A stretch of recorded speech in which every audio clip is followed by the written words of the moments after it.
अस्सलाम वालेकुम everyone. Course हमारा है पावर इलेक्ट्रॉनिक्स और आज का जो टॉपिक है वो है हमारे पास रेक्टिफायर्स। हमने ऑलरेडी थोड़े से टॉपिक स्टडी आउट की थी रेक्टिफायर्स के बारे में। रेक्टिफायर्स हमारे पास टू टाइप्स के होते हैं, एक हमारे पास कंट्रोल रेक्टिफायर्स होते हैं और एक हमारे पास अनकंट्रोल रेक्टिफायर्स होते हैं। सो अनकंट्रोल रेक्टिफायर्स का जो पोर्शन था वो ऑलरेडी हमने कवर किया है। इन टुडेज़ क्लास हम जो है कंट्रोल रेक्टिफायर को स्टडी आउट करेंगे। और कंट्रोल रेक्टिफायर में हमारे पास डिफरेंट टाइप्स होते हैं। इसमें हमारे पास हाफ कंट्रोल रेक्टिफायर्स होते हैं, फुली कंट्रोल रेक्टिफायर्स होते हैं हमारे पास। तो हम हाफ वेव कंट्रोल रेक्टिफायर को स्टडी आउट करेंगे, full wave bridge control rectifier को स्टडी आउट करेंगे।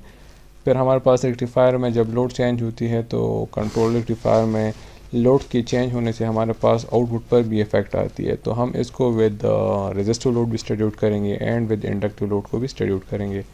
सो टुडेज़ क्लास हम डिफरेंट कंट्रोल रेक्टिफायर को स्टडी आउट करेंगे इन दिस लेक्चर और उसका इफ़ेक्ट देखेंगे कि हमारे पास लोड की चेंज करने से हमारे पास आउटपुट पर क्या इफ़ेक्ट आती है और उस इफ़ेक्ट को रिमूव करने के लिए हम कौन से अरेंजमेंट जो है वो कर सकते हैं इन द सर्किट, ताकि हमारे पास वो इफ़ेक्ट अगर हम रिमूव करना चाहते हैं तो वो इफ़ेक्ट हमारे पास रिमूव हो जाए। आज की क्लास में से हम डिफरेंट रेक्टिफायर को, जो कंट्रोल रेक्टिफायर है वो स्टडी आउट करेंगे। इसमें से हम half wave control rectifier with resistive load, फिर उसके बाद हम पढ़ेंगे half wave rectifier control rectifier with resistive and inductive load. फिर वही सर्किट होगा लेकिन साथ में फ्री व्हीलिंग डायोड का इफ़ेक्ट वो हम इसमें से इंक्लूड करेंगे। उसके बाद हम पढ़ेंगे full wave control rectifier circuit with resistive load. Next topic हमारा होगा full wave control rectifier with resistive and inductive load. और फिर वही सर्किट हम पढ़ेंगे विद फ्री व्हीलिंग डायोड के साथ। और लास्ट में से हम हाफ कंट्रोल रेक्टिफायर सर्किट्स को स्टडी आउट करेंगे। सो ये हमारे साथ ऑब्जेक्टिव्स हैं जो हम इस क्लास में से स्टडी आउट करेंगे। सो स्टार्ट लेते हैं हमारे पास single phase half wave control rectifier with resistive load. So ये हमारे पास एक simple half wave rectifier circuit होती है जिसमें हमारे पास डायोड की जगह थायरिस्टर लगी होती है और सीरीज़ में उसके साथ हमारे पास लोड कनेक्टेड होती है। सो थायरिस्टर की हमारे पास एक कैरेक्टरिस्टिक्स होती हैं। डायोड की तरह वो सिमिलर डिवाइस है लेकिन डायोड अनकंट्रोल डिवाइस है और थायरिस्टर हमारे पास कंट्रोल डिवाइस है। सो थायरिस्टर को हम ऑन कर सकते हैं थ्रू द गेट पल्स। अगर हमारे पास थायरिस्टर है सर्किट में और हमने उसको गेट पल्स नहीं दिया तो वो हमारे पास ऑफ स्टेट में से रहेगा और हमारे पास कोई भी आउटपुट एब्जर्व नहीं होगा लोड साइड पर। अगर हम थायरिस्टर को ऑन कर ले, उसको हम फायरिंग पल्स दें एट एंगल या at omega t equal to alpha, तो हमारे पास जो है थायरिस्टर उस टाइम पे ऑन हो जाता है। उस टाइम पे जब वो कंडक्शन स्टेट में से चला जाता है तो हमारे पास फिर आउटपुट लोड भी स्टार्ट हो जाती है उस टाइम से। मीन कि हमारे पास अगर हम अपने फायरिंग पल्स की लोकेशन को चेंज करते जाएंगे तो हमारे पास जो आउटपुट है वो भी हमारे पास चेंज होता जाएगा। सो इन दिस सर्किट हमारे पास एक एसी वोल्टेज सोर्स होती है, वो थायरिस्टर के साथ कनेक्टेड होती है और साथ में लोड कनेक्टेड होती है। सो जब पॉजिटिव साइकिल आएगा, अगर थायरिस्टर को पल्स मिला है तो वो कंडक्ट करेगा, अगर पल्स नहीं मिला तो वो कंडक्ट नहीं करेगा। और जब नेगेटिव साइकिल आएगा तो थायरिस्टर उसके लिए ऑलरेडी रिवर्स बायस होगा तो वो उसको एलब नहीं करेगा। सो इट मीन कि पॉजिटिव साइकिल हमारे पास अपेयर होती जाएंगी on the load on the output side, लेकिन वो पॉजिटिव साइकिल भी हमारे पास उस टाइम या उसकी जो विड्थ है वो हमारे पास वो होगी जिस टाइम पर थायरिस्टर हमारे पास ऑन हो जाती है। अगर उसकी लोकेशन थायरिस्टर ऑन टाइम जो है अगर हमारे पास वो चेंज होती जाती है तो हमारे पास जो आउटपुट लोड है या वेव फॉर्म है वो भी हमारे पास चेंज हो जाती है। सो ये हमारे पास सर्किट है, ये हमारे पास है थायरिस्टर साथ में कनेक्टेड है लोड और ये हमारे पास एसी वोल्टेज है। सो जब पॉजिटिव साइकिल लगाए थायरिस्टर को गेट पर पल्स मिलेगा तो वो ऑन हो जाएगा और नेगेटिव साइकिल आएगा तो वो उसको ब्लॉक करेगा। सो ये हमारे पास इनपुट वोल्टेज है Vs, ये हमारे पास है गेट करंट। फॉर एग्जांपल हम इस टाइम पर अल्फ़ा जो है वो हमारे पास फायरिंग पल्स है जो इस टाइम पर हम प्रोवाइड करते हैं। अल्फ़ा हमारे पास वो लोकेशन है। सो जो दूसरा फायरिंग पल्स होगा वो हमारे पास 2 पाई प्लस अल्फ़ा वो लोकेशन होगा। फोर्थ हमारे पास 4 पाई प्लस अल्फ़ा, वो लोकेशन होगा।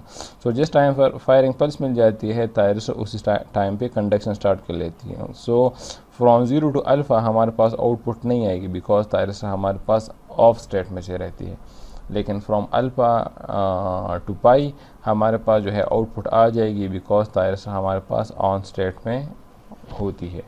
उसके बाद हमारे पास नेगेटिव साइकिल आती है। सो नेगेटिव साइकिल में ऑलरेडी हमारे पास जो थायरिस्टर है वो रिवर्स बायस में से होती है।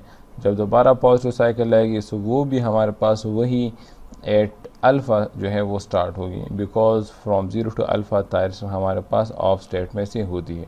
सो हमारे पास क्या होगा, जो नेक्स्ट साइकिल होगा वो हमारे पास 2 पाई प्लस अल्फ़ा से स्टार्ट हो जाएगा। सो इस किस्म का वेवफॉर्म हमारे पास ऑब्जर्व होता जाएगा। अगर हम अल्फ़ा की लोकेशन को या जो टाइम है वो हम 0 पे रखें तो हमारे पास आउटपुट वेवफॉर्म कंप्लीट आएगा, लेकिन अगर हम अल्फ़ा को 90 डिग्री पर रखें तो हमारे पास जो आउटपुट वेवफॉर्म है वो भी 90 डिग्री से स्टार्ट होगा।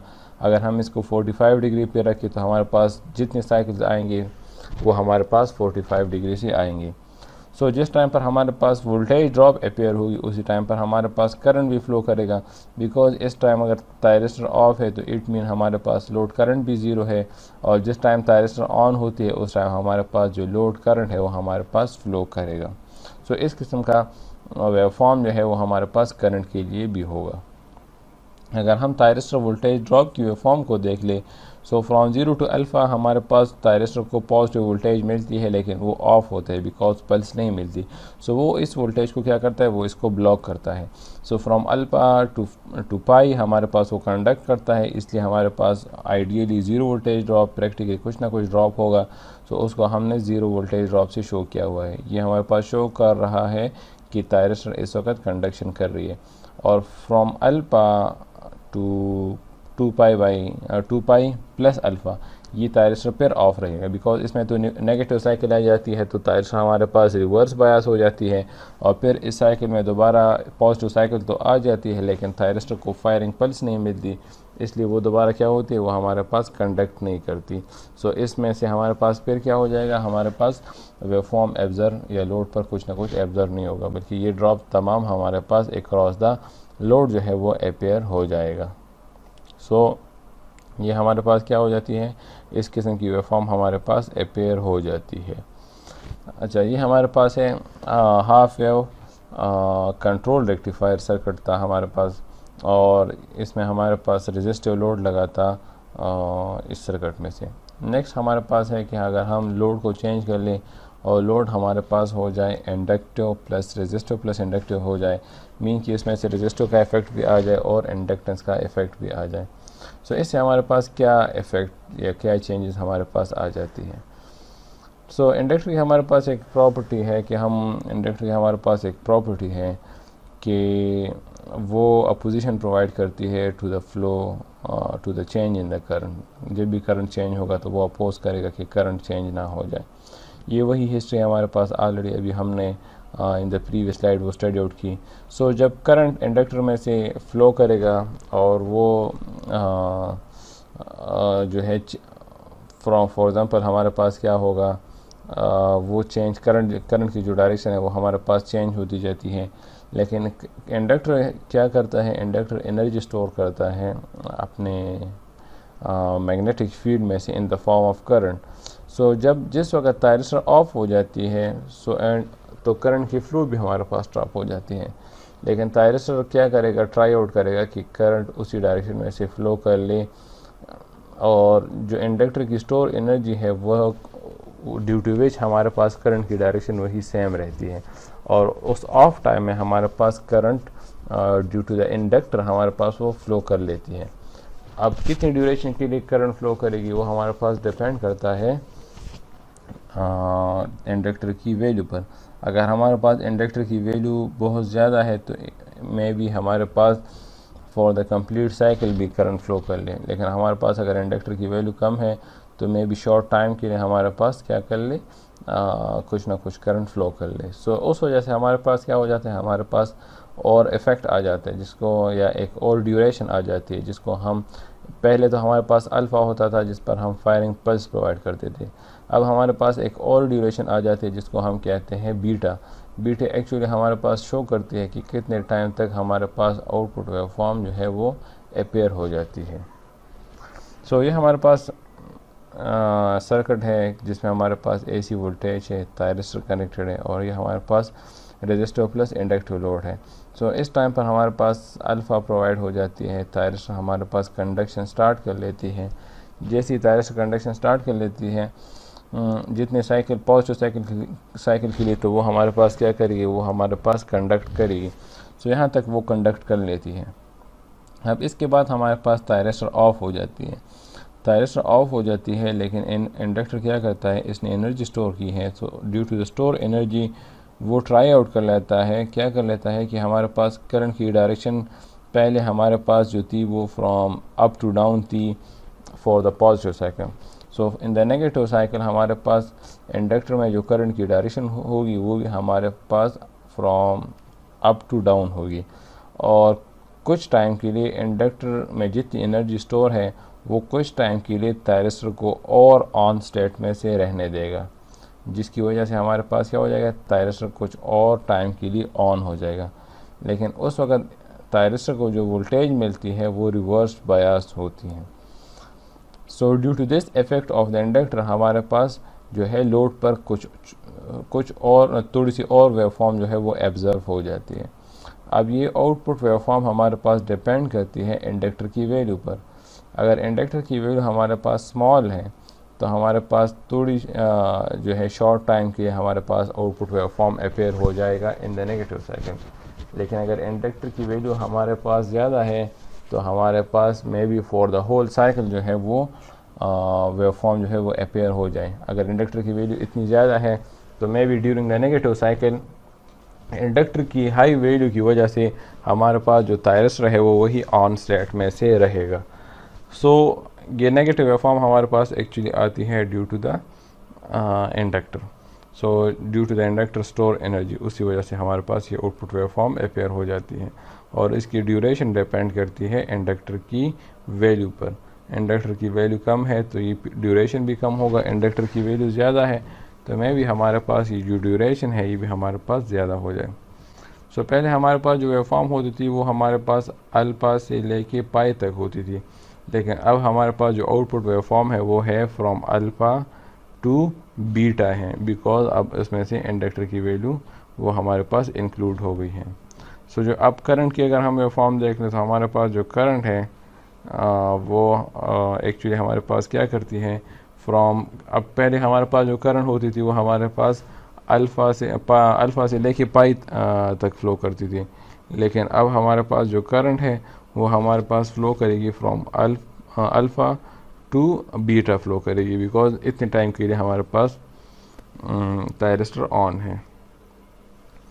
अच्छा, सो अगर हम इंडक्टर थायरिस्टर की वोल्टेज ड्रॉप्स को देख लें, सो हमारे पास जो थायरिस्टर वोल्टेज ड्रॉप होगा, सो फ्रॉम 0 टू अल्फ़ा हमारे पास वो ऑफ रहती है, फ्रॉम अल्फ़ा टू बीटा ये हमारे पास ऑन स्टेट में से रहती है, बिकॉज इसमें से हमारे पास थायरिस्टर कंडक्ट करती है। Then from beta to 2 pi plus alpha इसमें हमारे पास थायरिस्टर फिर ऑफ स्टेट में से चली जाती है या रिवर्स बायस में से चली जाती है। सो ये हमारे पास था inductive load, half wave rectifier with inductive load. अब अगर हम एक ऐसी एप्लीकेशन है जिसमें से हमारे पास तो लोड इंडक्टिव है, लेकिन हम नहीं चाहते हैं कि हमारे पास नेगेटिव वेवफॉर्म जो है वो अपीयर हो जाए ऑन द लोड साइड। सो इस नेगेटिव वेवफॉर्म को रिमूव करने के लिए हम क्या करते हैं, इसके लिए हम लगाते हैं कम्यूटेटिंग डायोड या फ्री व्हीलिंग डायोड लगाते हैं, जिसको हम FDB कहते हैं। सो ये वही सेम प्रोसीजर है। हमारे पास क्या होगा, हमारे पास जब फ्री व्हीलिंग डायोड आ जाएगा, सो अगर हमारे पास जब पॉजिटिव साइकिल आएगा तो हमारे पास करंट जो है वो इस पाथ में से फ़्लो करेगा, और ये हमारे पास लगा है FD फ्री व्हीलिंग डायोड जिसको हम कहते हैं। सो इस साइकिल में हमारे पास क्या हो जाएगा, फ्रॉम अल्फ़ा ये इस टाइम पर फायरिंग पल्स मिल जाती है, so from alpha to pi हमारे पास कंडक्ट कर लेगा। अब जब ये थायरिस्टर ऑफ हो जाती है, सो जब ये ऑफ हो जाती है लेकिन इंडक्टर में तो एनर्जी स्टोर है, सो इंडक्टर जो है वो थ्रू द शॉर्टेस्ट पाथ जो है वो थ्रू द डायोड है, उसके थ्रू अपने आप को क्या कर लेता है, उसके थ्रू जो है वो करंट फ्लो कर लेती है, और ड्यूरिंग दिस साइकिल हमारे पास जो है वो आउटपुट वेवफॉर्म जो है वो अपीयर नहीं होती अक्रॉस द लोड साइड। सो अगर हम इसकी थोड़ी सी हिस्ट्री या थ्योरी देख लें, सो जब नेगेटिव साइकिल आएगा हमारे पास जो थायरिस्टर है वो रिवर्स बायस हो जाती है। इसी टाइम पर हमारे पास जो है जो लोड करंट है वो शिफ्ट हो जाती है थायरिस्टर से फ्री व्हीलिंग डायोड पे। सो जब करंट हमारे पास शिफ्ट हो जाती है थायरिस्टर से फ्री व्हीलिंग डायोड पे, सो थायरिस्टर हमारे पास ऑटोमेटिकली ऑफ हो जाएगा। अब हमारे पास जो करंट है वो थ्रू द इंडक्टर जो है वो स्लोली डिके करता है अप टू द ज़ीरो, और क्या कर लेता है जो लूप है वो through the resistor, free wheeling diode और इंडक्टर वो कंप्लीट कर लेता है। सो इस टाइम में हमारे पास जो थायरिस्टर है वो कंडक्ट नहीं करता in the negative half cycle और वो ऑफ रहता है at the pi. So the load जो है वो क्या करता है सिर्फ पॉजिटिव वोल्टेज को रिसीव करता है। जो वोल्टेज वो रिसीव करता है वो सिर्फ पॉजिटिव हाफ साइकिल रिसीव करता है, और जब नेगेटिव वोल्टेज आती है तो उसमें से थायरिस्टर ऑफ रहती है और उसकी वजह से हमारे पास जो करंट है वो through the free wheeling diode जो है वो ख़त्म हो जाती है। सो हमारे पास जो आउटपुट है उसमें हमारे पास क्या हो जाता है, उसमें से हमारे पास वो ड्रॉप जो है वो अपीयर नहीं होता अब। सो अगर हम इसको देख लें, इसको हम देख लें, सो पॉजिटिव साइकिल में करंट इसकी थ्रू फ्लो कर लेता है। जब नेगेटिव साइकिल आएगा सो हमारे पास जो करंट है वो थ्रू द इंडक्टर, फिर फ्री व्हीलिंग डायोड, फिर रेजिस्टर के थ्रू अपने आप को कंप्लीट कर लेता है। सो हमारे पास जो आउटपुट वोल्टेज ड्रॉप था वो हमारे पास क्या हो जाता है, वो रिमूव हो जाता है, बिकॉज हमारे पास जो ड्रॉप है वो अब यहाँ पर ख़त्म हो जाता है due to the free wheeling diode जो नेगेटिव वोल्टेज ड्रॉप है। So from alpha to pi हमारे पास आउटपुट वेवफॉर्म आती है, from pi to 2 pi plus alpha, फिर हमारे पास थायरिस्टर जो है वो रिवर्स बायस होती है, और फिर नेक्स्ट हमारे पास नेक्स्ट साइकिल में फिर से from 2 pi to alpha up to 3 pi हमारे पास आउटपुट वेवफॉर्म आती है। अब अगर हम अपने लोड करंट को देख लें, तो हमारे पास जो लोड करंट है वो कंटिन्यूस रहेगा, बिकॉज जब पॉजिटिव साइकिल आएगा तो भी करंट फ्लो कर रही थी, और जब नेगेटिव साइकिल आएगा तो भी हमारे पास क्या होगा, तो भी हमारे पास करंट फ्लो कर रही थी इन द सर्किट। सो हमारे पास क्या हो जाता है, हमारे पास कंटिन्यूस आउटपुट करंट आ जाती है। पॉजिटिव साइकिल में भी करंट था, नेगेटिव साइकिल में भी करंट है, पॉजिटिव साइकिल में भी करंट है, नेगेटिव साइकिल में भी करंट है। और अगर हम अपने वेवफॉर्म को देख लें, output waveform through the across the thyristor, so from 0 to alpha हमारे पास आउटपुट वेवफॉर्म आएगी, बिकॉज थायरिस्टर हमारे पास ऑफ स्टेट में से है। फ्रॉम अल्फ़ा टू पाई हमारे पास थायरिस्टर कंडक्ट करती है तो आउटपुट वेवफॉर्म नहीं आएगा, और from pi to 2 pi plus alpha हमारे पास फिर आउटपुट हमारे पास जो वेवफॉर्म है वो एब्जर्व हो जाएगी, बिकॉज हमारे पास जो थायरिस्टर है वो फिर से ऑफ स्टेट में से चली जाती है। सो ये हमारे पास था half wave control rectifier with resistive and inductive load and free wheeling diode. Next हमारे पास है full wave control rectifier with resistive load. हमारे पास ये एक ब्रिज रेक्टिफायर है जिसमें हमारे पास क्या है, हमारे पास 3 ये इसकी थ्योरी है। बिफोर इसकी एक्सप्लेनेशन मैं यहाँ पे कर लेता हूँ। यहाँ पर हमारे पास 4 थायरिस्टर है, इसको हम फुली कंट्रोल रेक्टिफायर भी कहते हैं। सो हमारे पास जब पॉजिटिव साइकिल आएगी तो पॉजिटिव साइकिल T1 और T2 की थ्रू फ्लो करेगी, और नेगेटिव साइकिल हमारे पास T3 और T4 की थ्रू फ्लो करेगी। तो जब पॉजिटिव साइकिल आएगी उसके लिए हमें T1 भी ऑन करना पड़ेगा और T2 को भी ऑन करना पड़ेगा, और नेगेटिव साइकिल अगर हमारे पास है तो उसके लिए हमें T3 और T4 को ऑन करना पड़ेगा। सो इनको ऑन करने का एक मेथड ये है कि हम दोनों को गेट्स को कॉमन कर ले, दोनों को एक ही फायरिंग पल्स दे तो दोनों एक ही टाइम पे ऑन होंगे, या इनको हम सेपरेटली भी कंट्रोल कर सकते हैं। सो ये हमारे पास है, देखिए ये हमारे पास है पॉजिटिव, ये हमारे पास इनपुट वेवफॉर्म है। तो ये हमारे पास है firing pulse for the thyristor number 1, और ये हमारे पास है फॉर द थायरिस्टर नंबर 2। सो ये हमारे पास ये हमारे पास फायरिंग पल्स है जो पॉजिटिव साइकिल में से हम प्रोवाइड करते हैं। सो ये हमारे पास क्या हो जाता है, जो थायरिस्टर T1 है और T2 है ये इन दोनों के गेट फायरिंग पल्स हैं। तो इट मीन कि इन दोनों को हम जो है वो कॉमनली गेट पल्स दिया हुआ है। अगर सेपरेटली दिया होता तो फिर दोनों की अलग से वेवफॉर्म बनती, लेकिन दोनों को कॉमन गेट पल्स दिया हुआ है। It mean at time alpha हमारे पास क्या होंगे, हमारे पास दोनों थायरिस्टर ऑन हो जाएंगे। तो जब पॉजिटिव साइकिल आएगा सो 0 टू अल्फ़ा हमारे पास थायरिस्टर ऑफ है, अल्फ़ा पे हमारे पास वो ऑन हो जाता है, फ्रॉम अल्फ़ा टू पाई हमारे पास वो कंडक्ट कर लेता है बिकॉज दोनों थायरिस्टर हमारे पास ऑन है। अब नेगेटिव साइकिल आती है, जब नेगेटिव साइकिल आएगी तो हमारे पास T1 T2 ऑफ हो जाते हैं। अब आती है हमारे पास T3 और T4 की बात, लेकिन T3 और T4 हमारे पास तब ऑन होंगे जब हमारे पास क्या होगा, जब हम इनको फायरिंग पल्स देंगे। सो हम जो है नेक्स्ट साइकिल में से नेगेटिव साइकिल पर जो थायरिस्टर ऑन होते हैं उनको हम फायरिंग पल्स प्रोवाइड करते हैं at alpha plus at pi plus alpha, इस ड्यूरेशन पर प्रोवाइड कर लेते हैं। सो इस ड्यूरेशन पर हमारे पास क्या हो जाता है, हमारे पास जो है T1 और T3 एंड T4 दोनों ऑन हो जाते हैं और हमारे पास फिर आउटपुट वेवफॉर्म अपीयर हो जाती है। सो हमारे पास नॉर्मली हाफ रेक्टिफायर की इस तरह की कंप्लीट पल्सेटिंग आउटपुट होती थी, लेकिन अब ये कंट्रोल है, इसलिए फ्रॉम 0 टू अल्फ़ा हमारे पास आउटपुट नहीं आएगी, from alpha to pi output आएगी, फिर from pi to pi plus alpha हमारे पास आउटपुट नहीं आएगी, और फिर उसके बाद from pi plus alpha up to 2 pi ये हमारे पास फिर से आउटपुट वेवफॉर्म आएगी। सो हमारे पास अब डिपेंड करता है कि हमारे पास अल्फ़ा की लोकेशन कौन सी है, उसकी लोकेशन के बेस पे हमारे पास क्या होगा, हमारे पास जो आउटपुट वेवफॉर्म है वो चेंज होता जाएगा। जिस टाइम हमारे पास आउटपुट वेवफॉर्म होगा उस टाइम हमारे पास करंट भी फ्लो करेगा, सो इस टाइम में हमारे पास करंट की वेवफॉर्म भी आ जाएगी। अगर हम थायरिस्टर T1 और T2 की आउटपुट वेवफॉर्म देख लें, सो फ्रॉम 0 टू अल्फ़ा ये हमारे पास ऑफ स्टेट में से होते हैं, फ्रॉम अल्फ़ा टू पाई ये हमारे पास ऑन स्टेट में से होते हैं, और from pi to 2 pi plus alpha ये हमारे पास फिर से ऑफ स्टेट में से होते हैं। T3 T4 हमारे पास from 0 to pi plus alpha इसमें से ऑफ स्टेट में से होते हैं, from pi plus alpha up to 2 pi ये हमारे पास ऑन स्टेट में से हो जाते हैं। सो इस टाइम नेगेटिव साइकिल कंडक्ट करती है। सो इस किस्म की आउटपुट वेवफॉर्म हमारे पास अपीयर हो जाती है for the resistive load. Next हमारे पास यही सर्किट है, लेकिन हमारे पास जो लोड है वो हमारे पास क्या हो जाती है, वो हमारे पास इंडक्टिव हो जाती है। तो जब लोड इंडक्टिव हो जाएगी तो हमारे पास क्या हो जाएगा, हमारे पास नेगेटिव साइकिल अब अपीयर हो जाएगी लोड साइड पर, और दोनों साइकिल में हमारे पास होगी। सो हमारे पास जो आउटपुट वेवफॉर्म है वो अब थोड़ी सी इस तरह की चेंज हो जाएगी। फ्रॉम 0 टू अल्फ़ा हमारे पास नेगेटिव साइकिल आएगी, फ्रॉम अल्फ़ा टू पाई हमारे पास पॉजिटिव साइकिल आएगी, from pi to alpha plus pi ये हमारे पास फिर नेगेटिव साइकिल आएगी। ये हमारे पास होती है ड्यू टू इंडक्टर, और फिर जो है हमारे पास pi plus alpha up to 2 pi हमारे पास फिर पॉजिटिव साइकिल आएगी, फिर हमारे पास 2 पाई से लेके 2 पाई प्लस अल्फ़ा तक हमारे पास फिर से नेगेटिव साइकिल आ जाती है।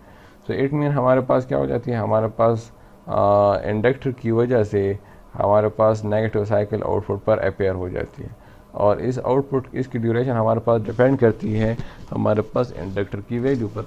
इंडक्टर की वैल्यू जितनी ज़्यादा होगी उतनी हमारे पास ये नेगेटिव वेवफॉर्म जो है वो अपीयर होता जाएगा। अच्छा, अब हम क्या कर लेते हैं, अब हम इस तरह कर लेते हैं कि अगर हम करंट की वेवफॉर्म देख लें, तो अब करंट हमारे पास कंटिन्यूस रहेगा। कंटिन्यूस इसलिए रहेगा कि हमारे पास पॉजिटिव साइकिल कि हमारे पास वोल्टेज दोनों साइकिल में अब आ रही है, तो इट मीन पॉजिटिव साइकिल में भी हमारे पास जो करंट की डायरेक्शन तो सेम है, इसलिए हमारे पास करंट वो पॉजिटिव साइकिल में भी आएगा और नेगेटिव साइकिल में भी आएगा। सो दोनों साइकिल में हमारे पास करंट जो है वो अपीयर हो जाती है। अच्छा, नेक्स्ट अगर हम थायरिस्टर की ड्रॉप्स को देख लें, सो T1 T2 थायरिस्टर की ड्रॉप हमारे पास जो है फ्रॉम 0 टू अल्फ़ा ये हमारे पास कंडक्ट नहीं करती बिकॉज फायरिंग पल्स नहीं होता इनके पास, और फिर from alpha to pi plus alpha इसमें हमारे पास ये कंडक्ट करती है, और फिर from pi to alpha plus 2 pi और फिर 2 पाई प्लस अल्फ़ा तक ये हमारे पास रिवर्स बायस होती है। सो इस किस्म की वेवफॉर्म हमारे पास अपीयर हो जाते हैं ऑब्ज़र्व हो जाते हैं for the thyristor T1 and T2। Thyristor जो T3 and T4 from 0 to alpha ये हमारे पास कंडक्ट करते हैं, from alpha to alpha plus pi ये हमारे पास फिर कंडक्ट नहीं करते। सो इसकी वेवफॉर्म हमारे पास फिर से आ जाएगी। सो ये हमारे पास हो जाएगी थायरिस्टर के वेवफॉर्म्स। नेक्स्ट हम इसी सर्किट को सपोज करते हैं और इसमें से फ्री व्हीलिंग डायोड लगाते हैं। फॉर एग्जांपल हम नेगेटिव वोल्टेज को नहीं चाहते एट द लोड साइड और इसको हम रिमूव करना चाहते हैं सो इसको रिमूव करने के लिए हम क्या करते हैं, कम्यूटेटिंग डायोड लगाते हैं या फ्री व्हीलिंग डायोड लगाते हैं। सो उसके लगाने से हमारे पास क्या हो जाएगा, हमारे पास जो इफ़ेक्ट है नेगेटिव साइकिल का वो रिमूव हो जाएगा, लेकिन करंट स्टिल हमारे पास कंटिन्यूस रहेगी, because for the positive cycle current load में से फ्लो करती है, फॉर द नेगेटिव साइकिल पर वही करंट हमारे पास थ्रू द डायोड जो है वो ख़त्म हो जाती है। सो लोड साइड पर करंट कंटिन्यूस रहता है। अच्छा, फिर हमारे पास जो तायरस T1 T2 है ये हमारे पास किस टाइम कंडक्ट करेंगे, ये हमारे पास फ्रॉम ज़ीरो टू अल्फ़ा ये कंडक्ट जो है ये हमारे पास कंडक्ट तायरस T1 जो है T1 T2 जो है फ्रॉम ज़ीरो टू पाई ये कंडक्ट करते हैं, और फिर जो है from pi to 2 pi plus alpha इसमें हमारे पास ये रिवर्स बायस होते हैं। जो तायरस T3 एंड T4 है ये हमारे पास क्या करती है, ये हमारे पास पाई 0 से लेके पाई प्लस अल्फ़ा तक क्या करती हैं, इसमें से कंडक्ट नहीं करती, और फिर जो है हमारे पास from pi plus alpha up to 2 pi में हमारे पास कंडक्ट करती हैं। सो ये हमारे पास तक फुली कंट्रोल रेक्टिफायर जिसकी आउटपुट वेवफॉर्म हमारे पास कुछ इस किस्म की ऑब्जर्व होती है। नेक्स्ट हमारे पास डिवाइस है जिसको हम कहते हैं half control device. Half control device में हमारे पास क्या हो जाते हैं, हमारे पास 2 थायरिस्टर लगे होते हैं और 2 डायोड्स लगे होते हैं। सो इसमें हमारे पास 2 टाइप्स है, एक को हम कहते हैं सिमेट्रिकल सेमीकंडक्टर और दूसरे को हम कहते हैं asymmetrical semiconductor. Symmetrical semiconductor device में इस तरह होता है कि हमारे पास जो एक पोर्शन है लेफ़्ट साइड का वो हमारे पास थायरिस्टर आ जाते हैं, और राइट हैंड साइड पर जो पाथ है उसमें हमारे पास डायोड्स आ जाते हैं। सो इट मीन कि जब पॉजिटिव साइकिल आएगा तो उसमें से हमारे पास T1 और D2 जो है वो इन्वॉल्व होगा, और जब नेगेटिव साइकिल आएगा तो उसमें हमारे पास T2 और D1 जो है वो इन्वॉल्व होगा। अब तायरस T1 को ऑन करने के लिए हमें फायरिंग पल्स रिक्वायर्ड है और T2 को ऑन करने के लिए भी हमें फायरिंग पल्स रिक्वायर्ड है। सो T1 हमारे पास ऑन होगा एट अल्फ़ा और T2 हमारे पास ऑन होगा एट अल्फ़ा प्लस पाई। तो इस टाइम पर हमारे पास ये ऑन हो जाते हैं। तो हमारे पास जो आउटपुट वेवफॉर्म है वो भी हमारे पास इसी टाइम से स्टार्ट हो जाएंगे। 0 टू अल्फ़ा हमारे पास कंडक्ट नहीं करते, फ्रॉम अल्फ़ा टू पाई जो है वो हमारे पास कंडक्ट करते हैं। इस तरह फिर इस तरह की सेम वेवफॉर्म हमारे पास रिपीट होती है। अच्छा, जो लोड करंट है वो हमारे पास कंटिन्यूस रहेगा because of the inductor value, लेकिन जो यहाँ पर हमने नेगेटिव वेवफॉर्म जो है वो शो नहीं की है, लेकिन हमारे पास डिपेंड करता है कि इंडक्टर की वैल्यू ज़्यादा है तो हमारे पास फिर नेगेटिव वेवफॉर्म आएगी और करंट हमारे पास कंटिन्यूस जो है वो रहेगा। तायरस T1 की वेवफॉर्म के हमारे पास वो 0 टू अल्फ़ा रिवर्स बायस होती है और फिर पाई से लेके 2 पाई तक वो फिर रिवर्स बायस होती है। सो इस टाइम में ये हमारे पास रिवर्स बायस होती है, जबकि इस टाइम में हमारे पास कंडक्ट करती हैं। T2 जो है वो इस टाइम रिवर्स बायस होती है, जबकि फ्रॉम पाई प्लस अल्फ़ा से लेकर 2 पाई तक वो कंडक्ट करती हैं। अच्छा, ये हमारे पास एसिमेट्रिकल सेमीकंडक्टर है। इसमें हमारे पास ये होता है कि अपर पोर्शन वो सेमीकंडक्टर वो थायरिस्टर आ जाते हैं और जो लोअर पोर्शन है वो हमारे पास डायोड्स आ जाते हैं।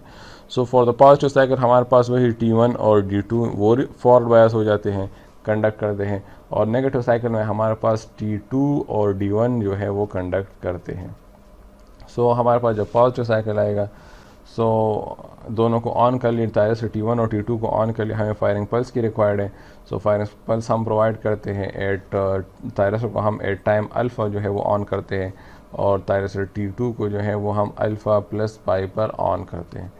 सो क्या होता है, हमारे पास जो आउटपुट वेवफॉर्म है वो हमारे पास 0 टू अल्फ़ा वो कोई आउटपुट वेवफॉर्म हमारे पास नहीं आएगी, और फ्रॉम अल्फ़ा टू पाई हमारे पास आउटपुट वेवफॉर्म अपीयर हो जाएगी सेम वेवफॉर्म से जिस तरह हमने ऑलरेडी एसिमेट्रिकल में स्टडी आउट कर ली। सो इसमें से सिर्फ ये है कि वो कम्बिनेशन जो है वो हमारे पास सिर्फ चेंज हो जाती है, बाकी हमारे पास सेम आउटपुट वेवफॉर्म अपीयर होती है। सो ये हमारे पास कंट्रोल रेक्टिफायर थे, ये तमाम हमारे पास सिंगल फेज कंट्रोल रेक्टिफायर थे। इन द नेक्स्ट क्लास इंशाल्लाह हम 3 फेज अनकंट्रोल रेक्टिफायर को स्टडी आउट करेंगे और 3 फेज कंट्रोल रेक्टिफायर को स्टडी आउट करेंगे।